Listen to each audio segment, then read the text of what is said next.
If anybody's found phones,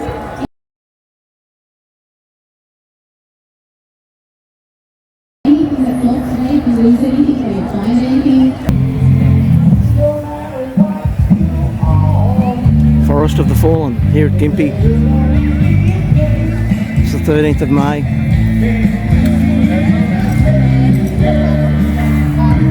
We've got speeches from prominent people this afternoon.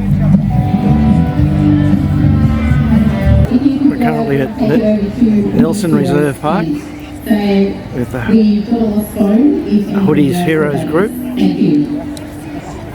We've got some guest speakers today. Malcolm Roberts will be here. I hope you enjoy. The National Party, which is something I just learned. I actually didn't realise that. So Liew's actually from the National Party, and obviously they sit with the Liberal Party. So it's a coalition with the Liberal Party. So that was something I've just learned. So big round of applause for Liew O'Brien. Thank you very much. Thanks, Malcolm. I'll just lift this up, mate. But look, Malcolm, it's great to hear him in full flight there. I think he might have got more than 7 minutes, but that's okay. I'm happy with that. It was all well worth listening, and I won't torture you with 7 minutes. I intend to certainly be the guest listener, not so much the guest speaker. It is a privilege to be here, and I thank the organisers who put this together. There is a diversity of views here, and that is wonderful, and that is what Australia is about. By way of introduction to those who don't know me, I have been in Parliament for a while. Within the first year of getting there, I told Malcolm Turnbull I wasn't happy with what was happening in the financial services sector and brought on a Royal Commission into the banks. I also told Scott Morrison I wasn't happy with what was going on and that I'd cross the floor to bring on a Royal Commission into veteran suicide. And in saying that, I want to acknowledge today any first responders and veterans who are in the crowd. And I also want to acknowledge and pay my respects to the taxpayers that make our wonderful society happen. As I said, I'm here as a guest listener because this is about free speech.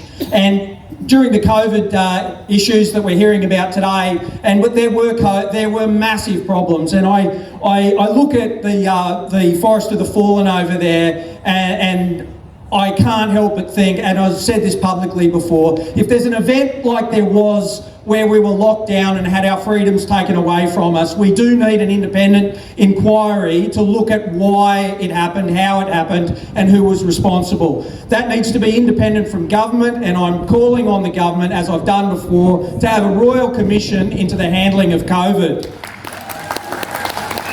When things got out of control in Canberra, and Craig Kelly, a friend of mine, wanted to have a debate on what was happening, I crossed the floor to support him. Me and George Christensen were the only ones. I looked across the other side and I saw the entire opposition at the time and the entire government standing there, and I felt pretty ordinary because all I was asking for was a debate. Free speech, what you're here today about. Now, I want to just quickly, I said I wasn't going to talk long, but I am a politician, so you can't always take what I say as fair dinkum.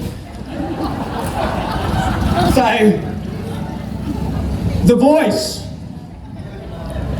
My kids were born on that hill, the Gympie Hospital. They're Australian citizens. Every Australian citizen is equal and should be equal.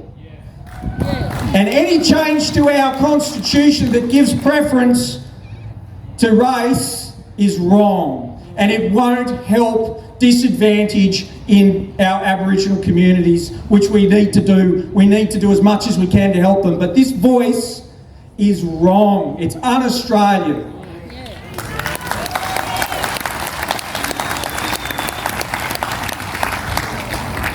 Self-determination happens at an individual level. when you determine that you're going to do the right thing and things go well because you do it. Self-determination doesn't come around because of bigger government. It's individual responsibility. And we do need to help people. We need to give people that are disadvantaged of all races, of all genders, all Australians, all Australian citizens need help if they are disadvantaged. But we cannot be dividing the nation. It is bad for all of us.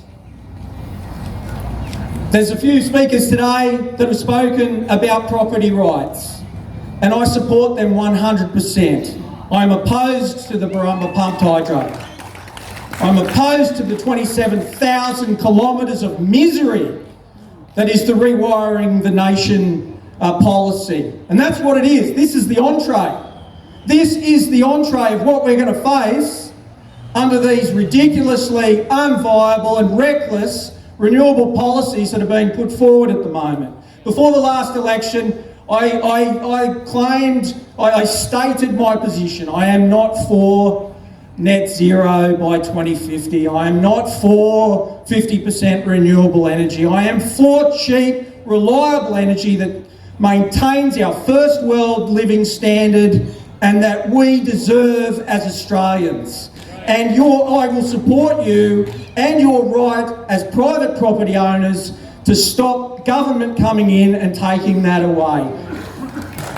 I'm not going to say any more because I think it's all been said before me, but I just want to say thank you so much for coming along. I know we've got different views. There's people in this crowd that won't agree with me, and there's people who won't. But you've got a right as an Australian citizen to say what you feel is right, and my door's open to all Australian citizens. So God save the King and God bless.